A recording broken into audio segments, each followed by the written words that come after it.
Thanks for joining us, everyone. We begin tonight with the National Economic Council meeting, where the Council has recommended the withdrawal of the current tax reform bill from the National Assembly in order to pave the way for more comprehensive consultation and consensus building amongst key stakeholders. Making the recommendation in response to a presentation by Chairman of the Presidential Fiscal Policy and Tax Reforms Committee, Taiwo Oyedele, the Council called for more extensive consultation with stakeholders to align on the far-reaching impacts of the proposed tax reforms. TVC News State House correspondent Femi Akonde has more. A setback for President Bola Tinubu's tax reform bills, which the federal government insists will enhance efficiency and eliminate redundancies across the country's tax operations. The National Economic Council also expressed its reservations over concerns raised about the spirit and letter of the bills, but it advised that the bills be withdrawn to ensure wider consultations for the proposed reforms. So Council therefore recommend the need to withdraw the bill currently before the National Assembly on tax reforms, so that we can have wider consultations and also build consensus around these reforms for the benefit of This approach aligns with NEC's statutory responsibilities to advise the President on economic matters and policy implementation. Opted fund to the growth and development of education in Nigeria. Furthermore, on the rationale behind the establishment of NASENI, that is the mandate of NASENI, which is to encourage production of local goods and services. The National Economic Council also directed the Ministry of Water Resources and Sanitation to commence a comprehensive integrity review of the state of Nigeria's waterways and dams as part of efforts to mitigate the ravaging impact of floods. There was serious emphasis on the need for a massive program of dredging or desilting of the waterways and have a firm program of continuous desilting almost on an annual basis. The Council was also given updates on the ongoing economic reforms and its impacts. Investment in resilient infrastructure and services for internally displaced persons and host communities, because it's not only the internally displaced person that needs support, but host communities need support as well in order to host them.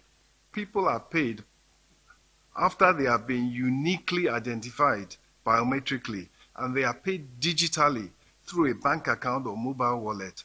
And those payments have been rolled out. We have reached 5 million households. The National Economic Council's recommendations are just advisory, but it may go a long way in determining President Tinubu's next course of action and also set a process for further engagement with the governors and other critical stakeholders.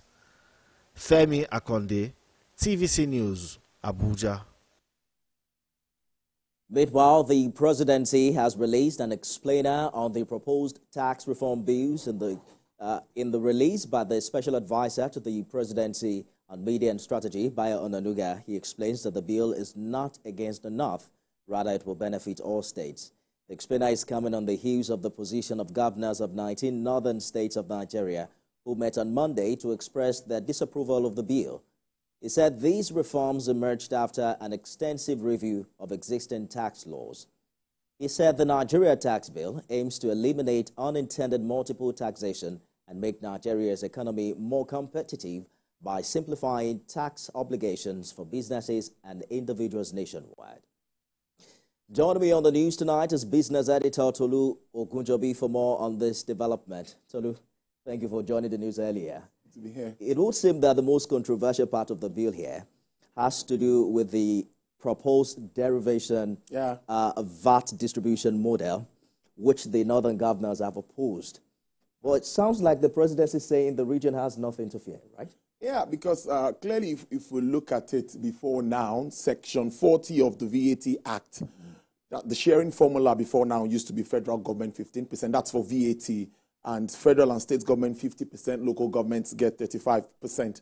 But I think the worry here is that companies are domiciled in Lagos, Abuja, and some places, and they believe that that's where they want to pay their taxes, their headquarters, and all of that. So tax offices are not where the services are consumed. So I think that is the worry. And maybe one way or the other, like the governor of Oyo State said, there need to be more consultation, maybe to look at this. The Taiwo Elele committee is supposed to work for a year, but I think it's even over a year now. And so I don't know how much of consultation. I know they did a lot of consultation, but I think maybe they will need to do more so that they can, put everybody on the same page. So yes, there is a bit of worry with regards to that, but let's see how it can be properly managed, because I think all interest needs to be protected here. Absolutely. Because we need to actually reform our tax laws. It's long overdue. Well, the concerns were first expressed by the Northern Governors Forum. Now the entirety of the Governors Forum is asking the presidency to take a second look at the document. Mr. President can't go against these governors, can he? Yeah, I should think so too. From the political point of view. From the political point of view. But when it comes to reality, the president is determined to reform this country. And one thing that is important is that there must be a handshake between the fiscal side and the monetary side. And we've had these challenges with regards to the fiscal side. We have cases where people pay 2-3 different kinds of taxes, and you see businesses complaining and talking about who do we really pay to? How do we streamline all of this?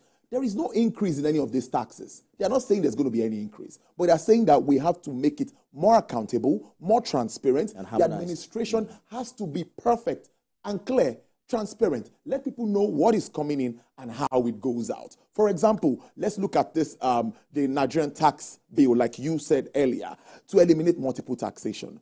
We know that government has been trying to encourage small businesses. How would you encourage small businesses when they don't even know who to pay taxes to?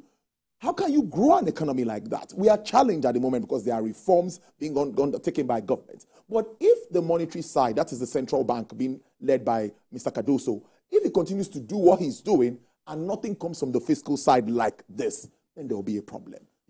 Joint Tax Board, Nigerian Revenue Service, that's also very, very key. FRS becoming Nigerian Revenue Service. We know that that organization or that agency is to raise revenue for government. They should make money for government. So I think in all, we're not going to throw away the baby under the water. Absolutely. Let's sieve it. Let's get the rights. The ones that needs to be touched, tweaked, let them tweak it. But I think that we should not just ignore this committee. They've worked so hard with private sector guys contributing to their quota. I think they should just look at it and, see how... I agree with you. There are more items on this bill apart from the VAT distribution model. Yes. Perhaps they will take the most controversial one out for maybe. To review it for later. Maybe, yeah.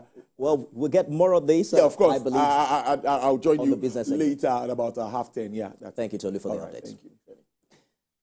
And now to other news items. The Group Chief Executive Officer of NNPC Limited, Mele Kyari, today briefed the Nigeria Governors Forum on key developments in its operations. Mele Kyari gave updates on the national crude and condensate production profile, the production war room initiative, and security efforts made to stop illegal pipeline connections and vandalism. Governor Hope Uzodinma, who briefed the press on behalf of the forum, said emphasis was placed on the role of the production war room to ramp up production and eliminate bottlenecks in Nigeria's upstream sector. He acknowledged the urgency needed to secure the nation's energy resources, improve efficiency, and build resilience. It is our hope that things are going to be better any moment from now. We sympathize with our people. We know that there is hardship in the country.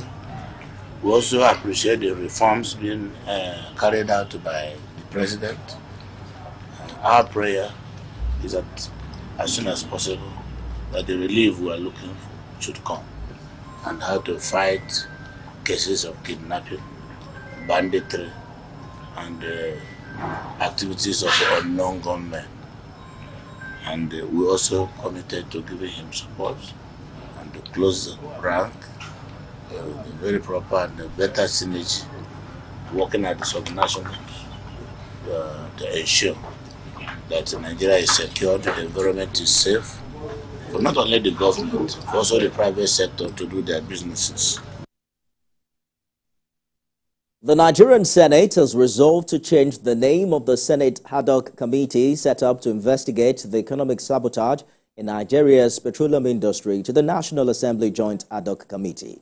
The Upper Legislative Chamber also formally announced its intention to collaborate with the House of Representatives on the ongoing investigation in Nigeria's oil sector. The Senate says the reason for the merger is to avoid duplication of functions and clash by both chambers of the National Assembly in the discharge of their assignment. Members of the committee from the Senate will constitute the same 15 senators appointed earlier and will be led by Leader of the Senate, Senator Okoyemi Bamidele. It is our hope that things are going to be better any moment from now. We sympathize. The Senate resolves to, 1, recapture the title of the ad hoc committee to National Assembly Joint Ad hoc Committee to investigate alleged economic sabotage in the Nigerian petroleum industry. 2, communicate the decision to the House of Representatives for a composition of equal number. 3, that the members of the ad hoc committee in the Senate remain as follows. 1, Senator Bamidele Michael Okoyemi as chairman. 2, Senator Ekpeyong Asuku. The resolution of the Senate be communicated to the House of Representatives, following which the joint ad hoc committee will be inaugurated by the presiding officers of both chambers. Those in favor of this prayer say aye. Those against say nay. The ayes have it.